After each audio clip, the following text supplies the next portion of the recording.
بسم اللہ الرحمن الرحیم۔ السلام علیکم۔ عباسی خلیفہ مہدی کے زمانے میں عاقبہ بن یزید بغداد میں بحیثیت قاضی مقرر تھے۔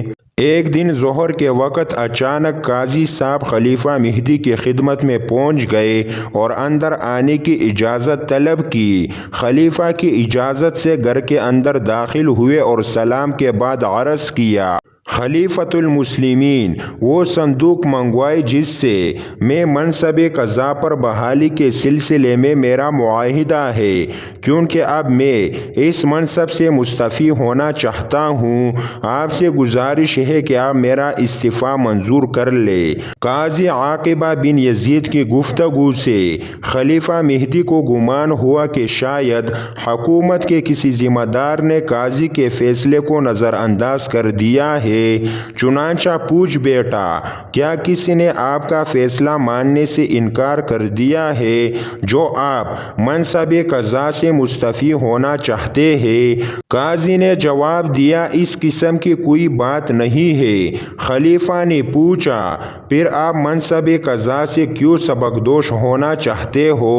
قاضی صاحب کہنے لگے، امیر المؤمنین، بات دراصل یہ ہے کہ ایک ماہ قبل دو آدمیوں نے میرے پاس مقدمہ دائر کیا تھا۔ مقدمے کی نوعیت بڑی ہی پیچیدہ تھی۔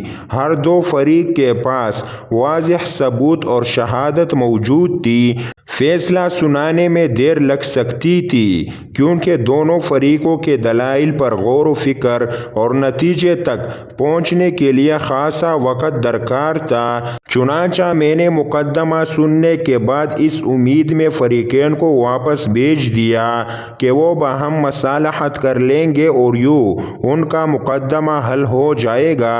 اس مدت میں دونوں فریقوں میں سے ایک کو کسی طرح معلوم ہو گیا کہ مجھے پکی ہوئی تازہ کھجوریں زیادہ مرغوب ہے، چنانچہ اس نے بہت ہی عمدہ کھجوریں اکٹھی کی اور میرے دربان کو بھاری رقم رشوت دے کر کھجوریں مجھ تک پہنچانے کو کہا۔ میں نے اتنی عمدہ کھجوریں کبھی نہیں دیکھی تھی، لیکن جب دربان نے کھجور کا طبق میرے خدمت میں حاضر کیا تو میں نے اس کو ڈانٹ ڈپٹ کر طبق واپس کروا دیا۔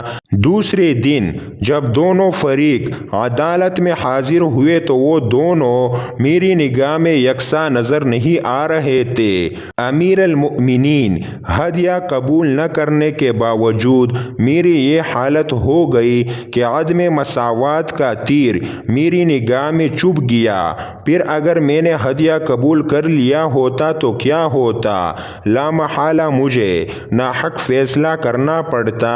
امیر المؤمنین، حیلے بہانے سے شیطان میرا دین اور میری عاقبت برباد کر سکتا تھا، کیونکہ ہر انسان کے ساتھ شیطان لگا ہوا ہے اور لوگ اس کے پندے میں پھنس کر تباہ و برباد بھی ہو رہے ہیں۔ لہٰذا اے امیر المؤمنین، آپ مجھے اس ذمہ داری سے سبکدوش کر دے۔ اللہ تعالیٰ آپ کو اس کا بدلہ دے گا۔ مجھ سے اس سلسلے میں درگزر کرے، اللہ تعالیٰ آپ کی مغفرت کرے گا۔